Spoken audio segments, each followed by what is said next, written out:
Oh, you startled me. I was about to start my discussion about what I thought about No Man's Sky.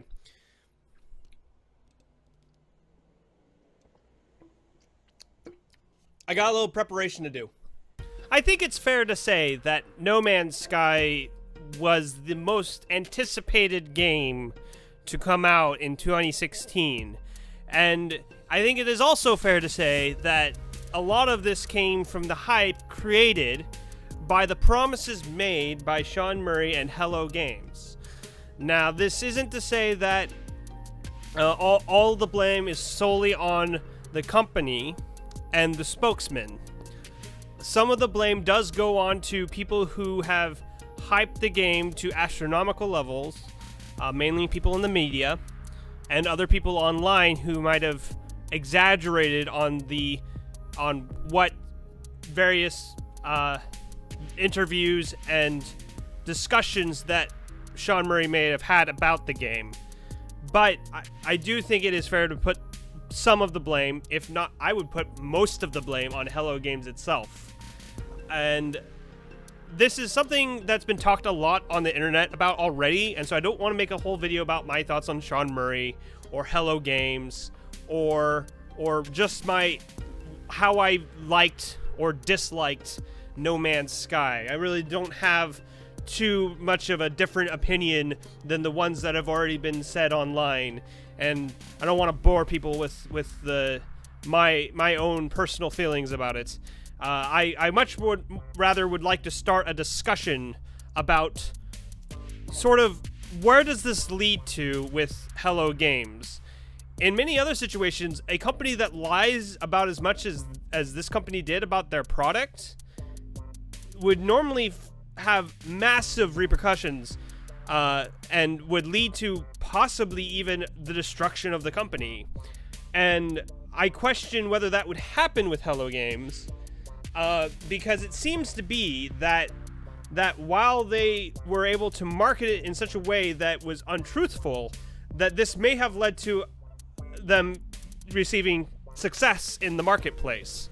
I think any company would view being able to sell millions of copies of a game they are pricing at $60 has to be viewed with success.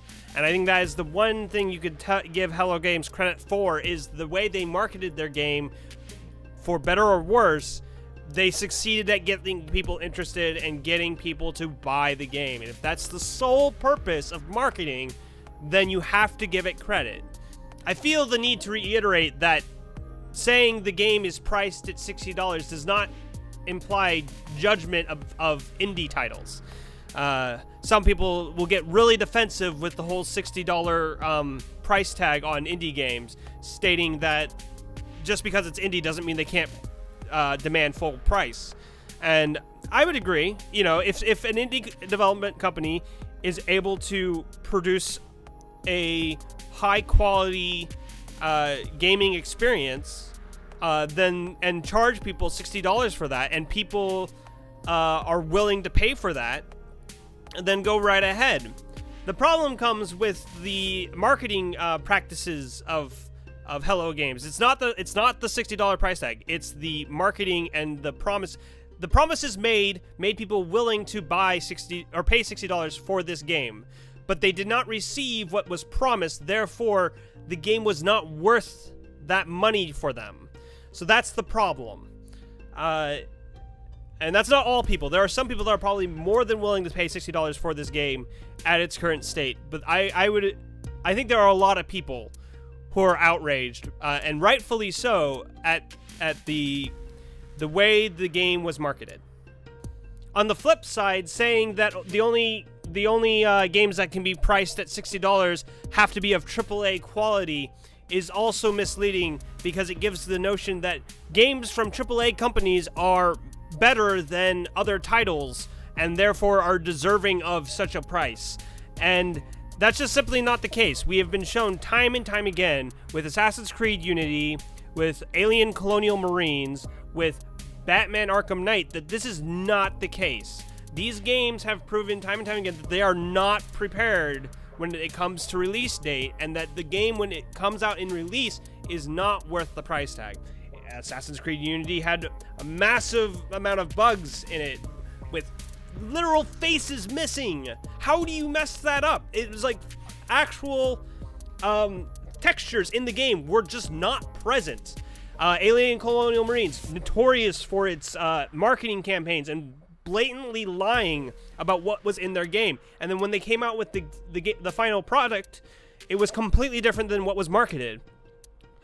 Batman Arkham Knight, the PC release, when it was first launched, had a massive amount of bugs. And for most people, was unplayable.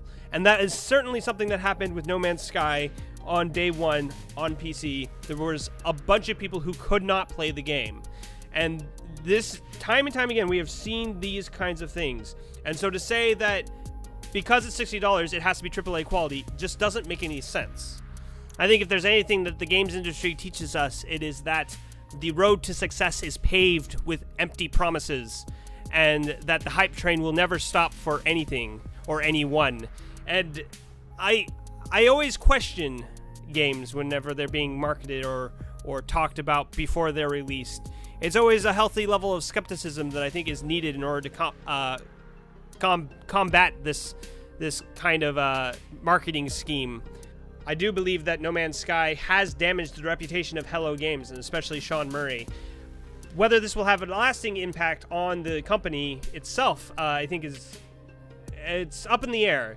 I think we'll have to wait and see how much of the loyal fan base is left with No Man's Sky, and I think it's going to be determined by what those people really think about the game after they've played hours upon hours of the game and have determined whether they like it or dislike it in its current form. There are probably many people who are waiting to see what will happen to the game after it's been patched quite a bit, and see if there's any future DLC that might save any of the game that they had hoped for previous to launch. I tend to think that Hello Games will continue on. Maybe not as strong as they were with No Man's Sky, and then certainly any game that they come out with after this whole debacle will be under massive scrutiny, and rightfully so. But I believe there will always be a fan base for Hello Games and for No Man's Sky, and that No Man's Sky will continue to develop with those fans in mind, and they will continue to probably enjoy the game that is given to them. And I have no doubt that Hello Games will be able to serve those most loyal to them. For the rest of us, I think that Hello Games just has to be put in the same kind of category as I would put Ubisoft, EA, and always view any product with them with a healthy level of skepticism. And that is the advice I would give anyone. Healthy level of skepticism can only help. It can never really hinder your ability to make a solid judgment. And so this is more of just a video for me to put up there as my thoughts on what the aftermath of No Man's Sky might be, and I'm curious to find out yours. So I would like anyone who has an opinion on this to put something in the comments. Even if you disagree, I would love to hear anyone who disagrees with me. Just put something in the comments below, and I'm really open to anything, because this is I really honestly don't know what's going to happen to Hello Games in the future. So if you like this video, please remember to like, comment, and subscribe, and I'll see you all next time.